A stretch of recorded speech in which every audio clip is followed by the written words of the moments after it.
사도신경으로 신앙 고백하심으로 새벽 기도회를 시작하도록 하겠습니다.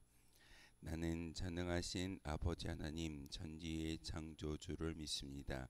나는 그의 유일하신 아들 우리 주 예수 그리스도를 믿습니다. 그는 성령으로 잉태되어 동정녀 마리아에게서 나시고 본디오 빌라도에게 고난을 받아 십자가에 못 박혀 죽으시고 장사된 지 사흘 만에 죽은 자 가운데서 다시 살아나셨으며 하늘에 오르시어 전능하신 아버지 하나님 우편에 앉아 계시다가 거기로부터 살아있는 자와 죽은 자를 심판하러 오십니다. 나는 성령을 믿으며 거룩한 공교회와 성도의 교제와 죄를 용서받는 것과 몸의 부활과 영생을 믿습니다. 아멘. 찬송가 388장 함께 찬양하겠습니다. 찬송가 388장입니다.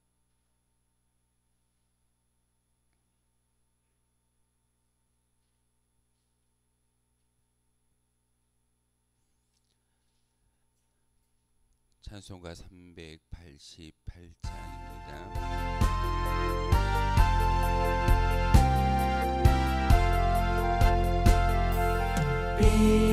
비바람이 칠 때와 물결 높일 때에 사랑 많은 우리 주 나를 품어주네.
함께 보실 하나님의 말씀은 시편 32편의 말씀 보겠습니다. 시편 32편의 말씀입니다.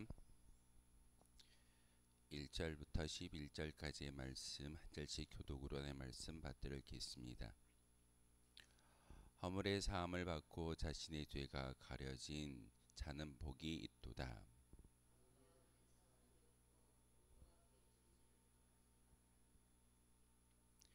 내가 입을 열지 아니할 때에 종일 신음함으로 내 뼈가 쇠하였도다.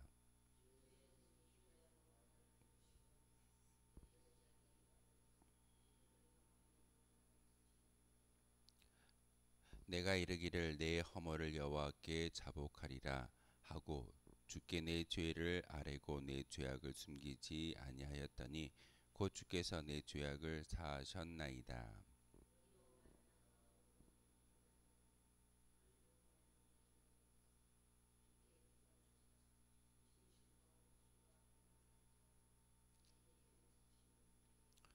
주는 나의 은신처이오니 환란에서 나를 보호하시고 구원의 노래로 나를 두루시리이다.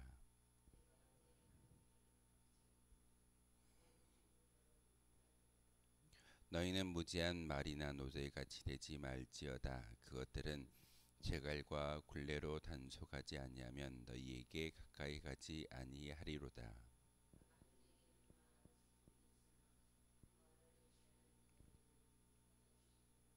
함께 읽겠습니다. 너희 의인들아 여호와를 기뻐하며 즐거워할지어다. 마음이 정직한 너희들아 다 즐거이 외칠지어다. 아멘. 시편 32편의 제목에 보시면 다윗의 마스길이라는 그런 제목이 붙어 있습니다. 마스길이라는 그 단어 앞에 작은 숫자 1이 보일 겁니다. 저만 가지고 있는 제 성경에만 기록되어 있는 것이 아니라 모든 성경에는 다 이렇게 주석이 기록이 되어져 있는데 마스길은 어떤 의미를 갖고 있냐면 교훈이라는 뜻을 가지고 있습니다. 그래서 이것을 조합해서 다시 한번 해석한다면 다윗의 교훈이라는 그런 어떤 의미를 담고 있는 시가 시편 32편의 말씀입니다. 우리는 자연 만물을 통해서도 교훈을 얻게 되고 또한 어떤 어려움을 당할 때도 그 어려움과 환난 가운데서도 교훈을 느끼는 것이 우리의 모습입니다. 반면교사라는 이야기 혹시 들어보셨습니까?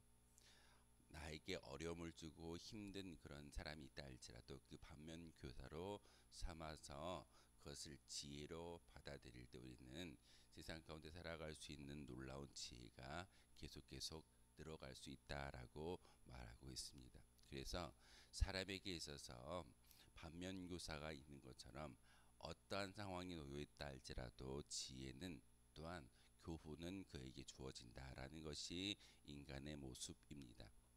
다윗에게 있어서 다윗의 교훈은 어떤 교훈이 이게 어떤 그의 인생 가운데 큰 교훈은 무엇이겠습니까? 다윗은 믿음의 조상이었고 믿음의 사람이었습니다. 완벽한 사람처럼 보이지만 다윗이 가장 큰 죄악을 범하였는 것은 사무엘 상에 보시면은 그 11장과 12장에 다윗이 큰 범죄를 범하는데 어떤 죄를 범하던가요? 다윗의 씻을 수 없는 그리고 다윗 가문의 칼이 끊이지 않는 그런 결과를 낳았던 큰 죄악이 바로 우리아의 아내 밧세바를 범한 사건이었습니다. 다윗이 이렇게 고난과 환난 가운데 인간이 가장 힘들어할 수밖에 없었던 가장 큰 이유는 죄악의 모습 때문에 인간이 어려움을 당한다라는 것을 그는 잘 느꼈고 나단 선지자를 통하여서 그에게 주어지는 그 모든 잘못의 이야기를 듣고 나서 다윗이 어떻게 하던가요? 사무엘상 11장과 12장의 말씀 가운데 다윗은 그 말을 듣고 진노하거나 또한 왕의 위치, 왕의 권세를 부렸던 것이 아니라 철저하게 침상을 눈물로 적시면서 자기가 회개할 때 그 회개를 통하여서 하나님이 용서해 주신다라는 기쁨을 맛보았던 의인이 바로 다윗입니다. 그래서 오늘 32편의 이 시의 어떤 그 근거는 다윗의 교훈이라는 뜻을 가지고 있지만, 다윗이 어려움을 당하고 환난 가운데 회개 기도를 하나님께 올려드렸더니 하나님이 나의 회개 기도를 들어주시고 용서하여 주셨으며, 또한 주님으로부터 하나님으로부터 맛보는 기쁨이 진정한 기쁨이다라는 것을 경험하고 나서 그가 시를 통하여서 믿음의 백성들에게, 믿음의 후손들에게 그의 지혜를 나누어 주는, 다윗의 교훈을 나누어주는 그런 시가 바로 시편 32편의 이야기입니다. 그래서 오늘 그런 시대적 상황적 배경을 알고 이 시를 읽다 보면은 다윗이 왜 이런 시를 하나님께 올려드리고 있는가를 분명히 깨달아 알 수 있게 되어집니다. 오늘 말씀 가운데 특별히 셀라라는 그런 그 기호가 세 군데가 붙어 있습니다. 시편이 끝날 때까지 계속 제가 말씀을 드릴 건데, 이 셀라라는 단어가 나오게 되면 잠시 멈추십시오. 1절부터 4절까지 읽고 나서 잠시 멈추어서 왜 다윗이 이렇게 1절부터 4절까지의 말씀을 하나님께 올려드리고 있는가, 그리고 5절을 읽고 나서 또 셀라라는 어떤 기호가 붙어 있습니다. 잠시 5절의 말씀만 묵상하십시오. 그리고 또 그 다음 7절에 나와 있는 그 말씀을 통해서 하나님께 올려드리는 다윗의 믿음의 기도를 다시 한번 구별할 수 있게 됩니다. 1절부터 4절까지의 말씀을 통해서 다윗이 느끼는 감정이 무엇이겠습니까? 인간이 당하는 고통과 인간이 당하는 그런 역경은 죄악으로 말미암아 시작되어진다라고 말하고 있습니다. 우리가 어려움을 당하고 나면 그 어려운 환경 가운데 잠을 못 자면서 특별히 뼈가 아프다라는 얘기를 종종 듣게 됩니다. 진짜 뼈가 아플까요? 뼈가 아플 정도로 마음이 굳어져 있고, 그리고 환경 가운데 어려움을 당하는 것이 그 어려움이고 환경이고 내 뼈가 진액을 흘리는 것만큼 그렇게 어려움을 당합니다라고 고백하는 것이 인간의 고백이기도 합니다. 근데 그 모든 어려움과 환난의 시작은 무엇이던가요? 다윗은 분명하게 이야기합니다. 나의 죄악으로 말미암아 그 모든 어려움이 임하였다라고 말하고 있습니다. 다른 곳에서 어떤 원인을 찾는 것이 아니라 나의 죄로 말미암아 고난이 임하는 것이고, 나의 실수와 나의 죄악으로 말미암아 이 환난이 임하여졌다라고 고백하는 것이 다윗의 고백입니다. 우린 종종 환난과 역경, 어려움의 문제를 만날 때마다 나의 죄악의 문제를 찾는 것이 아니라 다른 곳에서 그 문제의 돌파구를 찾고자 하는 것이 연약한 인간의 모습일 때도 있습니다. 하지만 다윗은 분명하게 이야기합니다. 하나님, 내가 입을 열지 아니할 때 종일 신음하도록 내 뼈가 쇠하였다라는 것은 내가 회개하지 않고 내가 죄악 가운데 거하였을 때, 기도하지 아니할 때 내게 죄악이 찾아오는 것이고, 그 죄악으로 인해서 내 뼈가 힘듭니다. 아픔을 당하고 고난이 임하고 있습니다라는 그런 고백이 바로 3절의 말씀입니다. 입을 닫고 말하지 않는다. 어떤 의미겠습니까? 기도하지 않는다라는 겁니다. 열심히 예배를 드리는데, 열심히 찬송의 영광을 하나님께 올려드리는데 기도하지 않고 회개하지 않으면 우리는 기쁨을 맛볼 수가 없다는 사실을 다윗은 자기의 교훈을 이야기하면서, 자기의 회개를 이야기하면서 믿음의 후손들에게 말씀을 전하고 있습니다. 그러면서 5절의 말씀을 통해서 내가 이르기를 내 허물을 여호와께 자복하리라 하고 주께 내 죄를 아뢰고 내 죄악을 숨기지 아니하였더니 곧 주께서 내 죄악을 사하셨나이다라고 이야기하면서 셀라라는 기호를 다시 한번 붙이고 있습니다. 5절의 말씀을 묵상하면서 다윗이 행했던 믿음의 행위가 무엇일까요? 바로 회개기도입니다. 하나님, 제가 죄를 범하였습니다. 제가 죄인입니다. 그리고 세상의 어떤 사람으로부터 그 죄의 용서함을 받는 것이 아니라 하나님이 나를 용서해 주시고 나의 모든 죄를 사하여 주셨을 때 진정한 사함이 임할 수 있습니다라고 하나님께 회개의 기도를 올려드리는 것이 5절의 말씀입니다. 회개의 기도는 사람들에게 하는 게 아닙니다. 또한 나의 잘못을 누군가에게 들추어내서 세상의 법정을 통해서 해결받는 것 또한 아닙니다. 진정한 회개는 여러분의 입술에 회개 기도를 통해서 하나님께 올려드릴 때 하나님께서 용서해 주시는 그 은혜로 말미암아 우리가 의인으로 바뀔 수 있는 것이고, 심지어는 우리가 구원받을 수 있는 길은 바로 여러분의 회개 기도를 통해서 온전한 의인이 되어졌을 때 천국을 소망할 수 있고 천국에 입성할 수 있는 거룩한 믿음의 백성인 것을 다윗은 5절의 말씀을 통해서 우리에게 권면하고 있다는 사실입니다. 그래서 6절에 이로 말미암아 모든 경건한 자는 주를 만날 기회를 얻어서 주께 기도할지라. 진실로 홍수가 범람할지라도 그에게 미치지 못하리이다. 주는 나의 은신처이오니 환난에서 나를 보호하시고 구원의 노래로 나를 두르신다라고 다윗은 다시 한번 기쁨의 감격을 하나님께 올려드리고 있습니다. 하나님, 제가 회개하였더니 이렇게 나를 용서해 주시고 구원받은 백성으로 바꾸어 주셨습니다. 감사합니다라는 그런 고백을 바로 6절과 7절의 말씀을 통해서 하나님께 기도하고 있습니다. 하나님, 잠잠하지 않게 하옵소서. 기도하게 하옵소서. 바로 그 기도는 내 영혼을 살리는 것이고, 내 영혼이 더 이상 음부와 고난과 환난 가운데 있는 것이 아니라 바로 나의 기도를 통해서 하나님과 동행하는 것이 진정한 삶이다라고 오늘 이 시편 32편을 통해서 우리에게 권면하고 있습니다.